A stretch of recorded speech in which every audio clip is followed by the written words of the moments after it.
A terrified man huddles in the corner, heart pounding and teeth chattering. He sees them coming towards him, huge 8-legged figures, 10 feet tall at least, with 8 black, soulless eyes that seem to stare hungrily at him. It's like something out of a nightmare. Giant man-eating spiders everywhere. They approach the man, fangs dripping with venom. But just as they're about to strike, he vanishes. He won't be spider food today, but for this truly unlucky guy, his ordeal is far from over.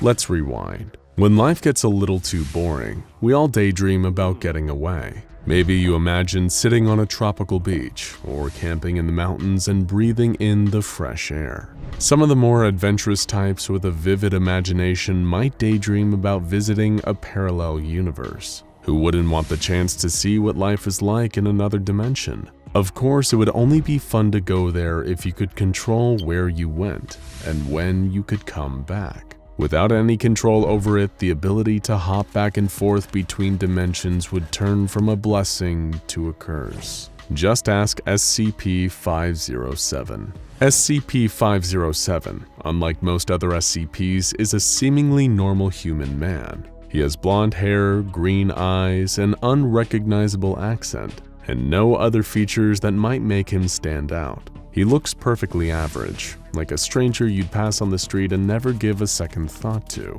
What sets him apart is not a physical attribute, but rather an ability that he has yet to develop a firm grasp on. He is a dimension hopper, with no control over where he goes or when he'll get back.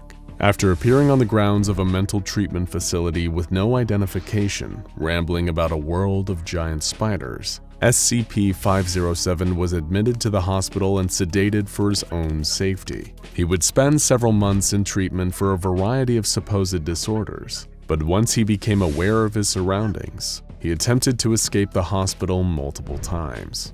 During these escape attempts, he often eluded hospital staff by mysteriously disappearing and reappearing in seemingly impossible places, such as behind locked doors or in rooms blocked off from the rest of the hospital. These disappearances and reappearances seem to be, contrary to what the hospital staff first believed, beyond his control. The SCP Foundation became aware of the strange phenomena surrounding 507, and he was removed from the hospital and brought to an SCP Foundation facility. Once there, the nature of his abilities became much clearer. SCP-507 is able to, without intent or even knowledge that it is about to occur, shift from this reality to another alternate reality. After some time there, with the amount of time varying from case to case, he will shift back to this reality. He has been known to shift realities while sleeping, in the middle of a sentence, and even while bathing or going to the bathroom. The shifts are unpredictable, and there is no telling what kind of horrors he will encounter in the new dimension where he ends up, leading to 507 having seen some very strange things, even by SCP Foundation standards. During one of his shifts, 507 found himself in a pitch-black room filled with the sound of muted breathing. Using a flashlight he had been given by the Foundation, he looked around and found that he was not alone. In the room with him was a man, wearing a black suit and sunglasses, with a frightening, inhumanly wide smile. The smiling man leaned in towards 507 so close that their faces nearly touched, and said, "Back so soon?" Terrified, 507 fired several rounds from a Foundation-issued pistol, then curled up in the corner of the room until he shifted back to our reality. This would not be the last time that he encountered the smiling man.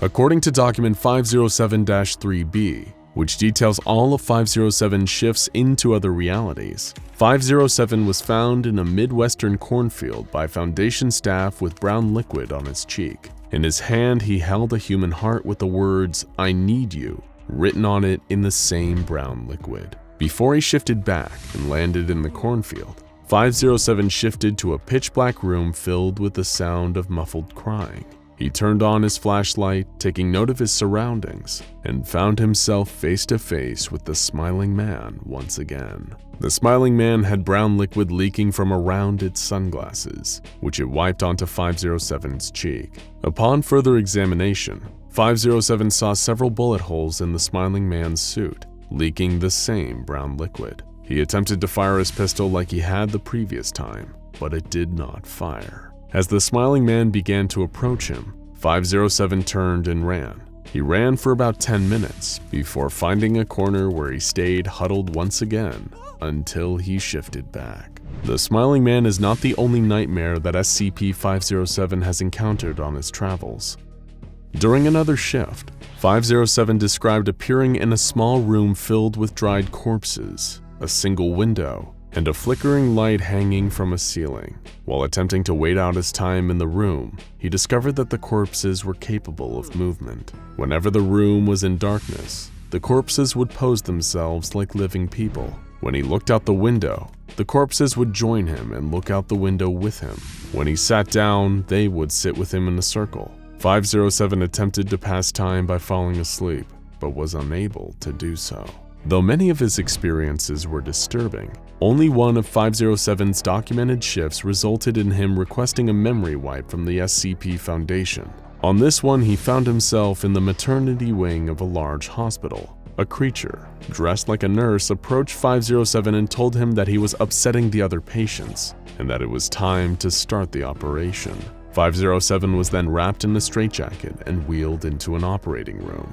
After the straitjacket was taken off, 507 grabbed a chair and swung it wildly at the creatures to keep them at bay until he shifted back. When he asked to describe the appearance of the nurse creature, 507 began screaming in terror and was unable to provide a coherent description.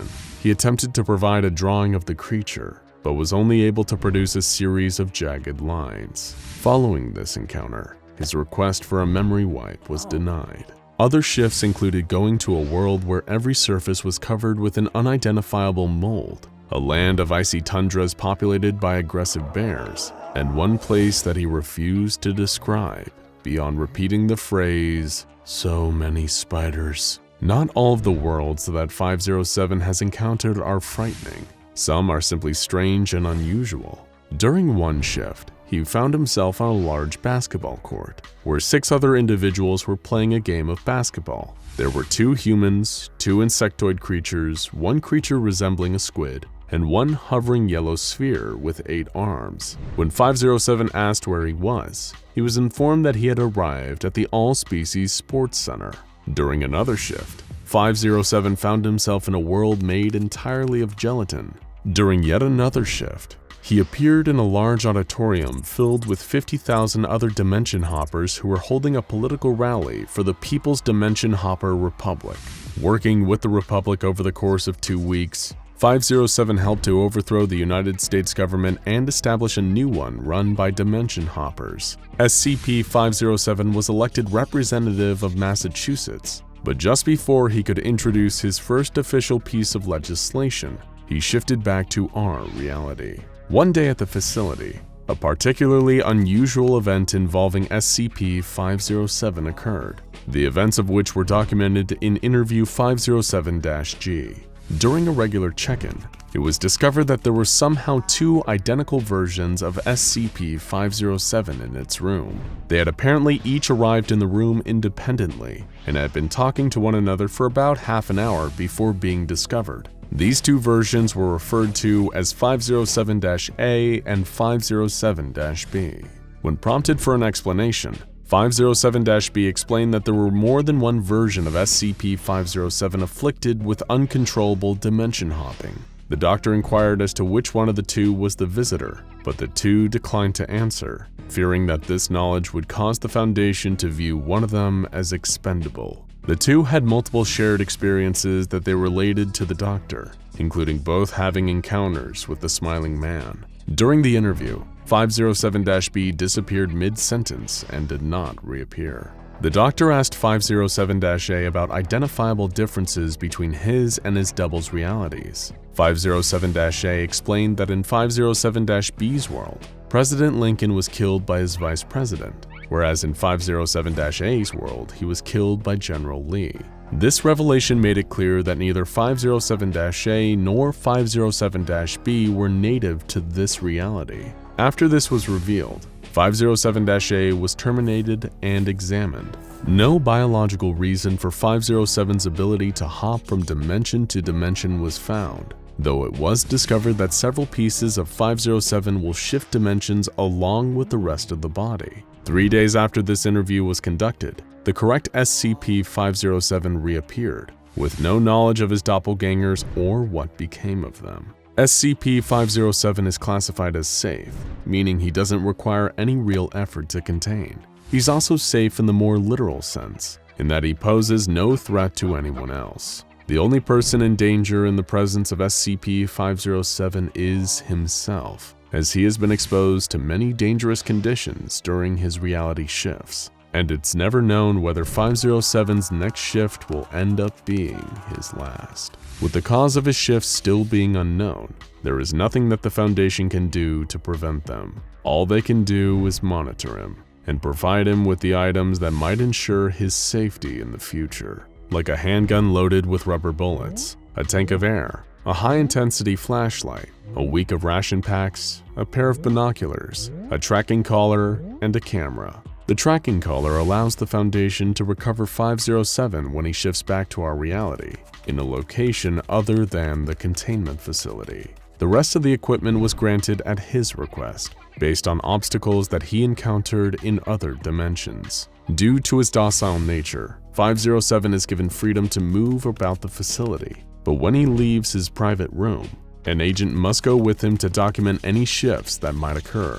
No one is allowed to touch SCP-507 though, if it has been more than 2 weeks since a shift occurred. This policy stems from an incident in which an agent who was touching 507's shoulder at the time of a shift was taken with him and did not return. When he is not shifting, SCP-507 lives a relatively normal life at the facility. He is allowed his own computer with internet access and can meet with other safe or Euclid-class SCPs that are not infectious or detrimental to his health. 507 has expressed an interest in the unusual and paranormal, and has enjoyed meeting with other SCPs, including a request to visit SCP-082 for a vacation. So far, all of these meetings have occurred without incident. Due to his anomalous shifting, SCP-507 will never be able to live a normal life. Unless he stops shifting, he will likely spend the rest of his days bouncing between unknown dimensions and his containment facility. Just like so much else about him, his relationship to his special talent is a bit of a paradox. He has the ability to go anywhere, to see things no other person on Earth has ever seen. However, because he cannot control it, cannot stop it, no matter how far away he can travel, he will never truly be free. Now go check out SCP-1000 Bigfoot and SCP-066 Eric's Toy for more tragic tales from the SCP Foundation.